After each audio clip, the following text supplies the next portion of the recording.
The most common question I get asked on all social media outlets is how much does it cost to get started with Airbnb? And it's a really loaded question, although it sounds simple, because there are several different strategies that you can go about, which can cost you as little as $0 to get started to several $100,000. And also it really depends on the location of the property, the size of the property, the condition of the property, and a bunch of other factors. So what I'm gonna do in this video is break down these different strategies and how much it would actually cost you to get started on Airbnb today.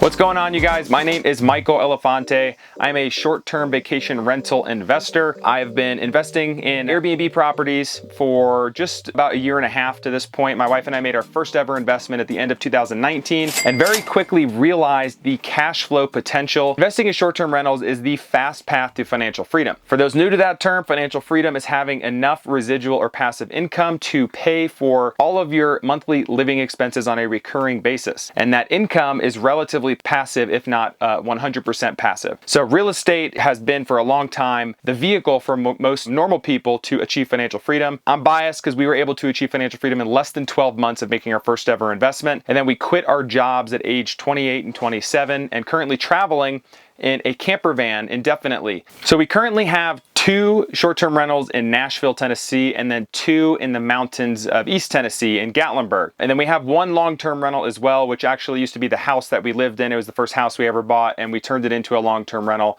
We would have short-termed it, but the zoning laws in Nashville does not permit that particular property to be a short-term rental. So I won't talk too much about the long-term rental today, but the short-term rentals, the Airbnb properties that we have set record month after record month the past several months as travel has really picked back up here in 2021. This past month in June, we cash flowed after all expenses and mortgages paid $37,000. And in July, it's going to be even better. They're going to bring in a total of, I think, $84,000 in revenue, and our take home on that, even after paying one of the investing partners on one of those houses, our cash flow is going to be almost $50,000 in a single month. Now, if you guys want to learn how we do it in a step-by-step guide and all the other resources that we provide, you're welcome to see the description below. I provide links to all sorts of resources and other things that you may find beneficial. So let's dig into it. How much does it cost to get started on Airbnb? So this is a really difficult question to answer because there are several different strategies that we're about to go over, and the costs vary drastically with each of those strategies. Strategy number 1 is what most of you are probably thinking of when investing in any type of real estate, but specifically a short-term rental, and that is a buy and hold investment. So this is when you get a loan from the bank, because most of us are not making cash offers out there. So you use the lender's money, and usually you put down between 10 and 20%, depending on which loan type you use. It varies drastically depending on the loans. And then you also have to account for closing costs on the loan, which is usually 3% of the purchase price. And that accounts for title fees, loan origination fees, among other little fees that are included in that loan. And then you also have to account for any rehab on the property. So if it's not a new property or one that's in good condition, you may have to spend some money to take an older property and make it, get creative to make it stand out on Airbnb. So this could be cosmetic, such as just repainting and maybe even redoing some of the floors, like taking up old carpet and putting in luxury vinyl plank or laminate. Or it could be more involved, like adding additional bedrooms or bathrooms. So those costs vary drastically depending on the size of the house and what you guys need to do. And then lastly is furniture. Most people, including myself, when we first got started in Airbnb, we did not realize how much it cost to furnish an entire house from scratch. And obviously this varies quite drastically based on the size of the house. It costs a lot less money to furnish a studio apartment versus a 5-bedroom house. A general rule of thumb that I use when I teach people that take my Airbnb investing course is to budget right around $5,000 per number of bedrooms. Now that includes common spaces like kitchen and the dining room and things like that. So as you can tell, there's no dollar figure because it really ranges drastically on the purchase price of the house, which can vary based on location. If you buy a house in San Francisco to rent out versus the outskirts of a city in the middle of nowhere, Tennessee, that might have some desirable tourism, those prices of the real estate is going to vary drastically. So that's going to affect how much money you need out of pocket for the down payment. And then depending on your own personal credit score, debt to income ratio, income levels the past few years, the lender might also require you to put down a certain percentage of the down payment. So you guys can do the math, run the numbers, just to make sure you're accounting not just for the down payment, but also the 3% average in closing costs, and if the property needs furniture, if it's not coming turnkey, meaning it's fully furnished, rent ready, and also any rehab or work that you plan to do to that property. Strategy number 2 is called rental arbitrage. And honestly, I wish I knew more about this strategy when we first started learning about the short-term vacation rental market. Now, rental arbitrage, pretty much everything is the same once you stand up the property and you're running it on Airbnb. The only difference is you don't own the asset. So you're not taking out a loan and forking up a down payment, and you don't need a higher credit score to qualify for a loan. What you're basically doing is approaching a landlord for an apartment complex, a condo or a townhome, or even a single family home. And what you need to do is sign a corporate lease agreement. Within that corporate lease agreement, it states that you are allowed to rent this place from them, you pay monthly rent, and then you furnish it. So that's where the majority of the cost for this strategy comes into, is furnishing the place, and then you sublet it out on Airbnb or VRBO or whatever other rental site that you wish to use. So right off the bat, this makes it way more affordable than the traditional buy and hold investment. This is a pure cash flow play. What I mean by a pure cash flow play is the only benefit to this strategy is the cash flow, right? Whatever revenue that you bring in that exceeds your operational expenses and your rent and whatever other utility bills and things like that that require your money to operate the property, whatever exceeds that each month is your cash flow and your take home. The only downside is you do not get to control the asset. So if you wanted to repaint, oftentimes landlords will not let you paint. You can't make changes to the house to increase like your equity position by forcing appreciation on the house by changing something to make it more desirable for future buyers. With that being said, you're also not getting the benefit of principal pay down on the loan each month, because in a buy and hold investment, the renters are technically paying off the house for you.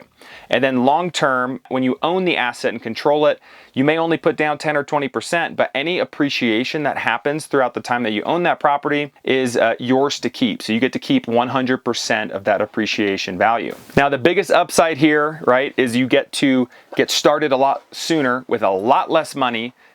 And what's up, buddy? Now, while those are really the only downsides, there are some major upsides. Obviously, it costs a lot less money out of pocket to get started, especially if you do a smaller place like a studio or a one bedroom. It may only cost you a few $1,000s to furnish it really well and get started on Airbnb. You can also scale a lot faster, meaning you can move from one property, save up the cash flow from there to furnish another property, and all of a sudden you can snowball and compound the amount of cash flow you can generate, and you have a really nice little business created, and you come financially free faster. And the awesome part is you can automate most of the management and operations, so you don't have to pay a property manager if you choose not to. Strategy number 3 is called co-hosting. And honestly, most people don't know about the strategy. Now, a co-host basically takes place of a normal property manager. Now, typically a vacation rental property manager, before really the internet blew up, would have an office where they would, meet guests, give them keys to access the property, show them around, give them recommendations, and also pay to market your property, whether it's through pamphlets or magazines or even online,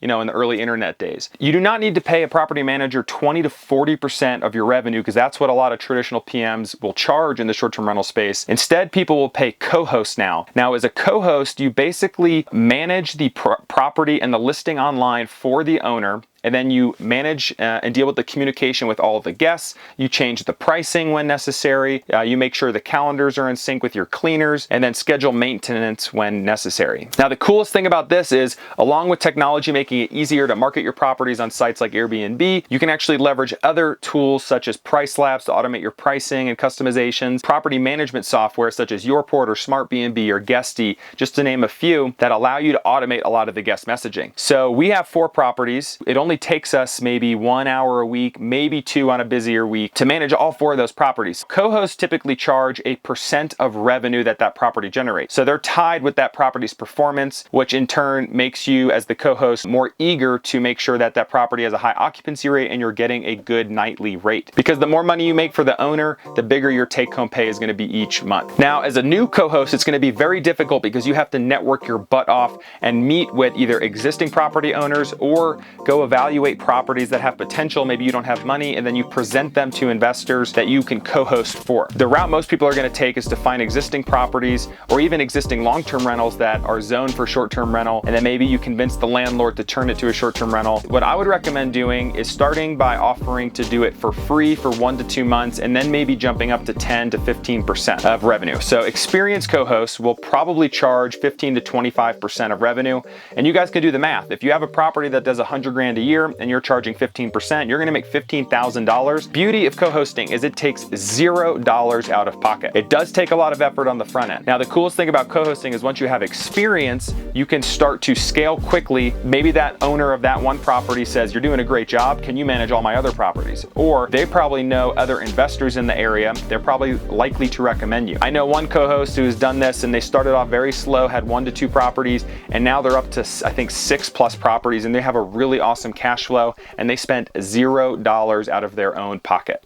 And the fourth strategy is a real estate partnership agreement. And now this can be a combination of really all of these strategies depending how you structure it. I'll give you the first example. A real estate partnership agreement, you typically want drawn up by a lawyer. You might be able to do one on LegalZoom or something like that, but I suggest talking with a lawyer. It's a very simple document. It's not super daunting. We've done, the most recent property we did was the first property we did not do on our own. We invested with some friends of ours that we met in Nashville, Tennessee. He is a home builder and house flipper, so he had an awesome skill set to bring to the table on a property that needed some rehab. And what we did was design the real estate partnership agreement to where we're going to split the investment cost 50-50, and then we're going to split the furniture, like everything within the investment 50-50, and we're going to split the cash flow 50-50. He was going to manage the rehab, we were going to set up the Airbnb itself and manage the listing and communication with guests. Now, it doesn't have to be a 50-50 split. If you have no money, you can approach another investor that you've never met before. You could network with people. You can approach friends or even family members. If someone has money and are looking to make an investment, or maybe they don't know they want to make an investment, and then present to them different properties with numbers, and then you guys can form a real estate partnership, whether you get a piece of that equity by putting in a little money or no money, and you put in all the work and they just kind of have it be 100% passive from them. You can carve up real estate partnerships up into, hundreds of different ways, whatever works best for you, your own unique situation. And it doesn't have to be with just one other person. You can do a real estate partnership with several people, like kind of a group investment. You can also probably do that for arbitrage if you really wanted to, kind of just split up the responsibility, maybe split the cost of furnishing a place. Especially for your first property, it might be a little nerve-wracking to go in on your own. So maybe you want to bear the burden of that investment and the stress with somebody else as you guys learn the ropes, and who knows, maybe you can form a nice business together within that partnership. So real estate partnerships could cost you nothing out of pocket, and it could cost you a lot of money out of pocket. It really depends, again, on the strategy, the investment itself, the location, the size of the property, how much money within that agreement you agree to pay out of pocket, whether it's 0 or splitting 50-50, so on and so forth. So as you guys can see, it is really difficult answering that question, how much money does it take to get started on Airbnb? Because the truth is, it could cost you $0 or it could cost you hundreds of thousands of dollars.